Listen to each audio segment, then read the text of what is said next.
Cricket, இந்தியாவில் cricket கிட்டத்தட்ட 146 கோடி பேர் மக்கள் கொண்ட இந்த நாட்டில் ஏறக்குறைய எல்லாரும் கிரிக்கெட் ரசிகராக இருப்பாங்க. பாருங்க, 146 கோடி பேர் அப்படி ஒரு விளையாட்டை கொண்டாடி மகிழ்றாங்க அப்படின்னா அது சாதாரண விஷயமே கிடையாது. நேற்று நடந்த ஏசியன் கப் கிரிக்கெட் போட்டியில பாகிஸ்தான் அணி தோல்வி விட்ட உடனே தெருவுக்கு தெரு கொண்டாட ஆரம்பிச்சாங்க. பட்டாசு வெடிச்சாங்க. அந்தந்த ஏரியால இருந்து சத்தமாக கேட்டுக்கிட்டு இருந்தது. நான் என்ன ஆடி மாசம் முடிஞ்சு ஆவணி மாசம் புரட்டாசி கூட ஆரம்பிக்கும்போது இப்போ என்ன திருவிழான்னு பார்த்தா மேட்ச் துபாயில் நடந்த மேட்ச், அந்த மேட்சை ஏசியன் கப் மேட்ச் அப்படி கொண்டாடுறாங்க அப்படின்னா இந்த நாடி நரம்பு ரத்தம் எல்லாத்துலேயும் கிரிக்கெட்டோடைய வெறி ஊர்ன ஒரு விஷயம் தான். அப்படி இந்தியர்களுடன் கலந்த ஒரு விளையாட்டு இங்கிலாந்து கண்டுபிடிச்சிருந்தாலும் இந்தியா தான் இன்னைக்கு கொண்டாடிக்கிட்டு இருக்குது. ஐசிஐசிக்கே பார்த்தீங்கன்னா பெரிய வருமானத்தை கொடுக்கறதே இந்தியாவை தான். அப்படியாப்பட்ட இந்த கிரிக்கெட் இந்த 146 கோடி பேரில் இருந்து 11 பேர் மட்டும்தாங்க அந்த இந்திய அணியில செலக்ட் பண்ண முடியும். உங்களுக்கு எந்த அளவுக்கு போட்டி இருக்கோ அந்த அளவுக்கு அங்க பாலிடிக்ஸ் இருக்கும். எவ்வளவு பெரிய இதோ பாருங்க. சரி, 100 கோடி பேர்னு வச்சுங்களேன். 100 கோடி பேர்ல இருந்து 11 பேர் எடுக்கணும் அப்படின்னா அதுக்குள்ள எவ்வளவு ஜல்லடை பண்ணணும், எவ்வளவு பாலிடிக்ஸ் இருக்கணும், எவ்வளவு இதுவோ கடந்து வரணும் வந்துகிட்டே இருக்கணும்.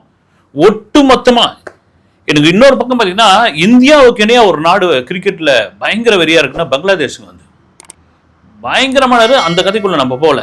இப்போ முக்கியமான ஒரு விஷயம் என்னன்னா, ஒரு கிரிக்கெட் பிளேயரை பத்தி தான் நம்ம பேச போறோம். இது எத்தனை பேருக்கு தெரிஞ்சிருக்கோ தெரியலன்னு தெரியல. எனக்கு தெரிஞ்சு அவருடைய சமீபத்திய எப்போ வந்துச்சு அந்த படம், நேற்று தான் அதை ஹாட்ஸ்டார்ல பார்த்தவொடனே எனக்கு ஐயோ இவரை மிஸ் பண்ணிட்டோமையா அப்படின்ற அளவுக்கு மறந்துட்டோமே அப்படின்னு தோணுச்சு. ஏன்னா நீங்க பெரும்பாலும் கிரிக்கெட் பிளேயர் சம்பந்தப்பட்ட படங்கள் அப்படின்னா கபில், சச்சின், எம்எஸ் தோனியோட படம் இன்னைக்கு வரைக்கும் எவர்கிரீன்.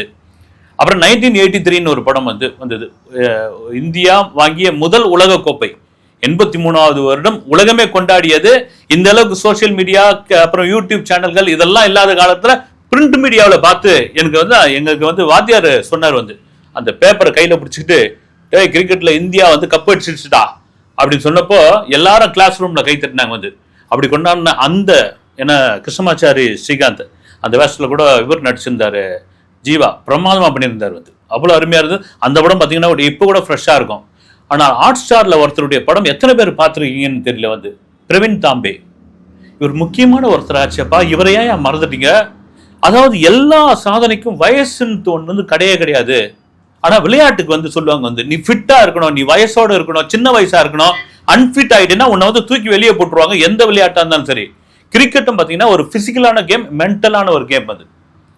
இங்க நீங்க ஃபிட்னஸ் தான் ரொம்ப முக்கியமான ஒரு விஷயம். அதை தாண்டி மென்டலான விஷயம். நீங்க வெறும் பேட்டை வச்சுக்கிட்டு டொக்கு டொக்குன்னு அடிச்சு போறது கிடையாது, வெறும் பந்து எடுத்து வீசிட்டு போறது கிடையாது. எதிரணியில இருக்கிறவங்க உங்களை தேவையில்லாத வார்த்தையில ட்ரிகர் பண்ணலாம், அல்லது விக்கெட் கீப்பர் உங்களை உசுப்பேத்தலாம். என்ன வேணாலும் நடக்கலாம். அதற்கான மனநிலையில நீங்க சரியா இருக்கணும். ஒரே ஒரு ரன்ல தோத்துட்டோமான்னு சொல்லி மணல்ல விழுந்து அழலாம். அந்த கிரவுண்ட்ல ஒரே ஒருல ஜெயிச்சிட்டோமான்னு சொல்லி நீங்க கொண்டாடலாம். அப்படியாப்பட்ட ஒரு கேம். அதிக சூதாட்டமும் இந்த கேம்ல தான் நடந்திருக்கு. அதில் அதிகம் பாதிக்கப்பட்ட வீரர்களும் இருக்கார்கள். நம்ம அதுக்குள்ள போல இந்த ஹாட்ஸ்டார்ல பார்த்த அந்த கிரிக்கெட் வீரருடைய கதை என்ன, யார் இவருப்பா? பல பேருக்கு தெரிஞ்சுக்க பிரவீன் தாம்பே. இதுல ஒரு விசேஷம் என்னன்னா, எப்ப கிரிக்கெட்னா பிறந்த உடனே அதுக்கு அந்த குழந்தைக்கு கிரிக்கெட் நீங்க பயிற்சி கொடுத்துடணும். அப்பதான் அது ஒரு இந்திய டீமுக்கு, ஒரு ஐபிஎல் டீமுக்கு போக முடியும். நீங்க ஒரு 20, 22, 23 வயசுலாம் நீங்க கொடுத்தீங்கன்னா உள்ளூர் மேட்ச்ல கூட விளையாட முடியாதுப்பா. அது காரணம் என்னன்னா அந்த கிரிக்கெட் உடம்புல ஊறணும் அது தாண்டி உள்ள வரணும். சரி, பிரவீன் தாம்பே அப்படின்றவர் எத்தனை வயசுக்குள்ள கிரிக்கெட்டுக்குள்ள வந்தார் அப்படின்னா 40 வயசுல.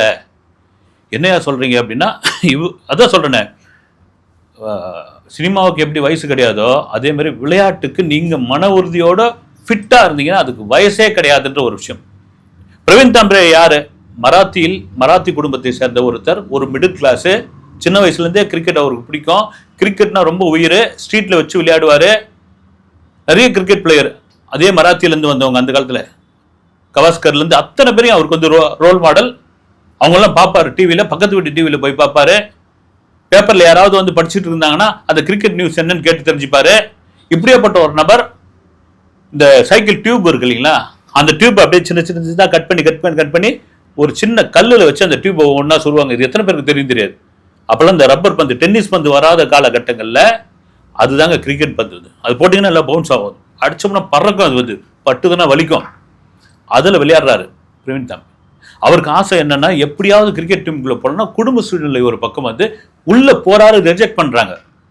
அதாவது உள்ளூர் போட்டியில கூட சேர்த்துக்க மாட்டேன்றாங்க. நல்ல திறமையானவர், எப்பா எனக்கு ஒரு சான்ஸ் கொடுங்க ராஜா, நான் ஏதாவது பண்றேயா அப்படின்றாரு. முட்டி மோதி அவரை சும்மா லோக்கல்ல விளையாடுவாங்கல்ல அந்த டீம்ல சேர்க்கிறாங்க. அதுல கொஞ்சம் அசத்துறாரு, வந்து பவுலிங்ல அசத்துறாரு. எல்லாருடைய கவனமும் வருது. அப்படி அவர் அசத்துற நேரம் அவருக்கு வயசு 22.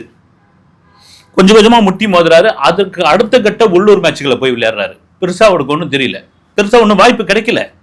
அவர் வந்து என்ன நினைக்கிறாரு, ஒரு மகாராஷ்டிரா டீம்ல, ஒரு மும்பை அணில, அல்லது ஏதாவது பக்கத்துல இருக்கிற தமிழ்நாடு டீம்ல, அதுக்கு வாய்ப்பே இல்லை ராஜா. ரஞ்சிலாம் நினைச்சு கூட பார்க்க முடியாதா, நீ ஓரமா போய் நில்லு தம்பி பிரவீன் தாம்பே, நீ போய் அப்படி நில்லு அப்படின்ற அளவுக்கு ஒதுக்கப்படுறாங்க. ஆனாலும் அவருடைய மனசு என்ன வைராக்கியமா சொல்லுது, நீ என்னைக்கா இருந்தாலும் ஒரு கிரிக்கெட் பிளேயர் ஆவ, உடம்ப மட்டும் விட்டுறாத, ஃபிட்னஸா இருன்றார். நல்ல கரெக்டான உணவு, எக்ஸசைஸ், பிராக்டிஸ், உடற்பயிற்சி எல்லாத்தையும் கரெக்டா பண்ணிக்கிட்டே இருக்காரு. அதே சமயத்துல கிரிக்கெட் ஆர்வம் கொஞ்சம் கூட குறைய கூடாதுக்காக அதை தொடர்ச்சியா பார்த்துக்கிட்டே இருக்கிறாப்ல, அது மேல கவனமாவே இருக்காப்ல.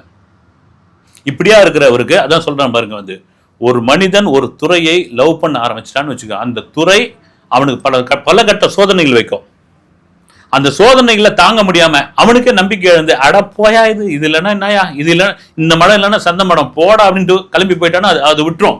இவன் நம்ம வச்சு டெஸ்ட்டுக்கு இவன் சரியா வரமாட்டேன்றான். அது சினிமாவா இருக்கட்டும், விளையாட்டா இருக்கட்டும், அரசியலா இருக்கட்டும், எது வேணாலும் இருக்கட்டுங்க. ஒரு மக்கள் செல்வாக்குள்ள எந்த துறையாக இருக்கட்டும், அது அவனை டெஸ்ட் வைக்கும். அப்படியாப்பட்ட டெஸ்ட் வைக்குது, இயற்கையும் இறைவனும் வைக்கிறாங்க. பிரவீன் தாம்பேவுடைய மனசு என்ன சொல்லுது, தம்பி ராஜா நீ பிராக்டிஸ் பண்ணி, நீ என்னைக்கா இருந்தாலும் கிரிக்கெட் பிளேயர். அவன் நண்பர்கள்லாம் கேலி பண்றாங்க, எந்த ஊர்லோட அங்கிளை வந்து டீம்ல எடுப்பாங்க, இதெல்லாம் வாய்ப்பே இல்லை. நீ போய் ஏதாவது மகாராஷ்டிரா டீம்ல ஒரு ஆட்டம் ஆடிட்டு பார்க்கலான்றாங்க. நான் ஆடுவேன்டா அப்படின்றாப்ல. ஒரு மேட்ச் நடக்குது. அந்த மேட்சை வந்து இந்தியாவினுடைய ஒரு நட்சத்திர நாயகன் ஒருத்தர் கவனிக்கிறாரு. யார் இருந்தாலும் வந்து கொஞ்சம் தொப்பையும் தொந்தியுமா இருக்கிறாப்புல, ஆள் வந்து கொஞ்சம் லைட்டா முகம் வேற ரொம்ப பெரிய வயசானவர் மாதிரி இருக்காரு, ஆனால் பவுலிங் சூப்பராக போடுறாரு அப்படின்னு உடனே அவருடைய ஹிஸ்டரியை லைட்டாக சொல்றாங்க. சொன்ன நம்மளை கூப்பிடுங்கன்றார். கூப்பிட்ட உடனே இவருக்கு, அவரை பார்த்த உடனே இவருக்கு பிரவீன் தாம்பேக்கு தாங்க முடியல.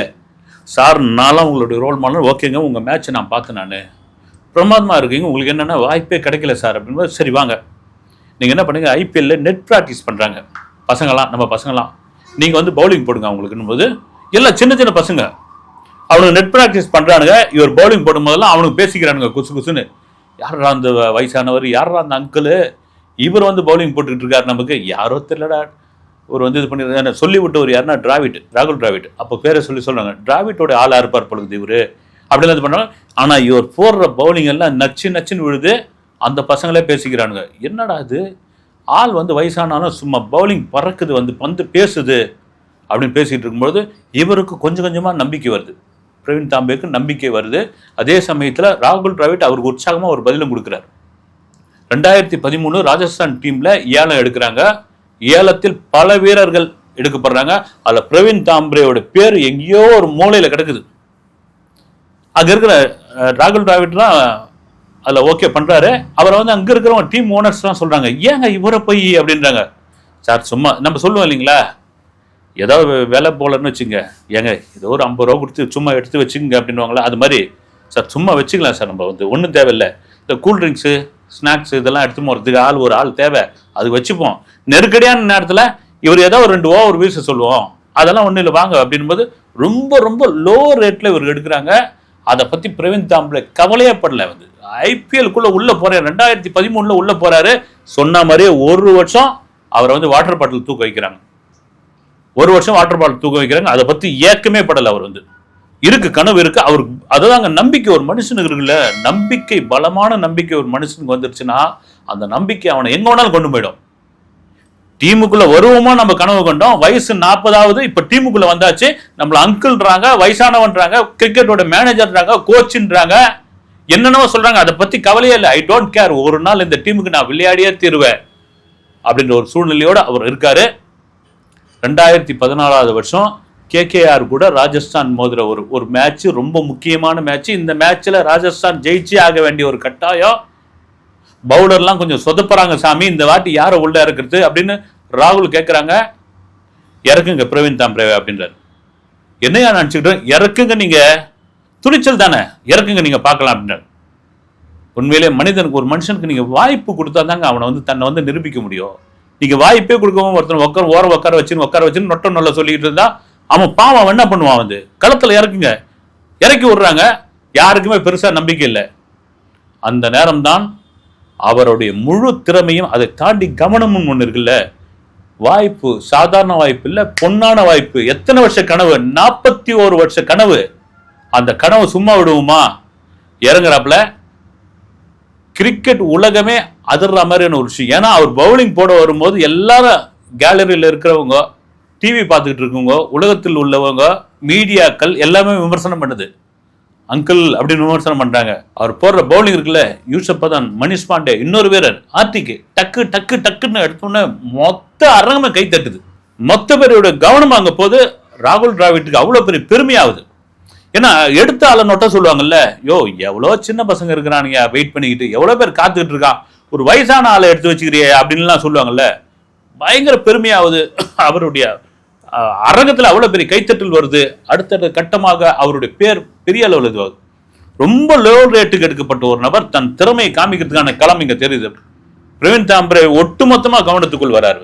அதை தாண்டி ராஜஸ்தான் ராயலை தாண்டி குஜராத், அப்புறமா ஹைதராபாத், இந்த அணிகள்லாம் அவர் விளையாடுறாரு. அவருடைய பங்களிப்பு சிறப்பாக இருக்குது. ஒரு கட்டத்தில் வயசுன்ற ஒரு விஷயம் அது வருது. அப்போ அவர் ஒரு வெற்றி கொடுக்குறாரு. என்ன சொல்கிறாருன்னா, எனக்கு என்னைக்கா இருந்தாலும் நான் டீமுக்குள்ளே வருவேன்னு நினச்சேன். நான் வந்து அதிகபட்சமாக ரஞ்சி டிராஃபிக்கலாவது விளையாடுவேன்னு நினச்சேன். ஆனால் இந்திய அணியை தாண்டி எனக்கு ஐபிஎல்ல ஒரு பெரிய அங்கீகாரம், பெரிய மாஸ் கிடைச்சதுன்னா அது ஒன்லி ஒன் ராகுல் டிராவிட்டால் மட்டும் தான் முடியும். அதையெல்லாம் தாண்டி தன்னம்பிக்கைன்ற ஒரு விஷயம் இருக்குல்ல, அதை எல்லளவும் யாரும் வந்து தயவு செய்து விட்டுறாதீங்க. நீங்கள் ஒரு காரியத்தில் எடுத்துட்டீங்க, தன்னம்பிக்கை விட்டாதீங்க, அது மேலே கவனம் செலுத்துங்க, அதுக்கான ஃபிட்டான ஒரு ஆளாக மாறுங்க. அதுதான் இன்னைக்கு என்னை வந்து கொண்டு வந்து நிறுத்திருக்குன்னு. இந்த ராஜஸ்தான் ராயல் அணிக்கு மட்டும்தாங்க ஒரு சிறப்பு உண்டு வந்து. என்னன்னா, இவர் 41 வயசுல உள்ள வராரு பிரவீன் தாம்பரே. இப்ப சமீபத்தில் நடந்த ஐபிஎல் மேட்ச்ல பாருங்க, 14 வயசு பையன் வைபவ், அவன் வந்து கலக்கிட்டு போறான். அதாவது இவர் விளையாடுற அந்த காலகட்டத்தில் தான் அவன் பிறந்திருக்கிறான். எப்படியாப்பட்ட ஒரு மேஜிக் பாருங்க. அது இந்த பரீட்சாத்து முறை நம்ம சென்னை சூப்பர் கிங் இருக்குது பாருங்க, அது பூரா வயசானவங்களே வச்சு இது பண்ணிட்டு இருக்காங்க. வந்து எதுக்கு சொல்றேன்னா, ஒரு மனிதன் எந்த விதத்திலையும் வந்து அவனுடைய தன்னம்பிக்கையை விடவே கூடாதுன்றதுக்காக மிகச்சிறந்த ஒரு உதாரணம் வந்து பிரவீன் தாம்பரே. யாருக்காவது வாய்ப்பு இருக்குங்க, அவருடைய படத்தை போய் தயவு செய்து பாருங்க. வந்து ஒரு கான்ஃபிடென்ட் வரும். நம்ம திரும்ப திரும்ப ஜெயிச்சவங்களை பத்தி தான், உச்சத்தில் வந்தவங்களை பத்தி தான் நம்ம நினைச்சிட்டு இருக்கோம். இது மாதிரியான உச்சத்தில் வந்து அந்த சாதனையை படைத்து விட்டு அப்படி காணாமல் போனாங்க இல்லைங்களா, இவர்களுடைய கதையும் நீங்கள் அவசியம் தெரிந்து கொள்ள வேண்டும். அடுத்த வீடியோவில் சந்திக்கிறேன். நன்றி.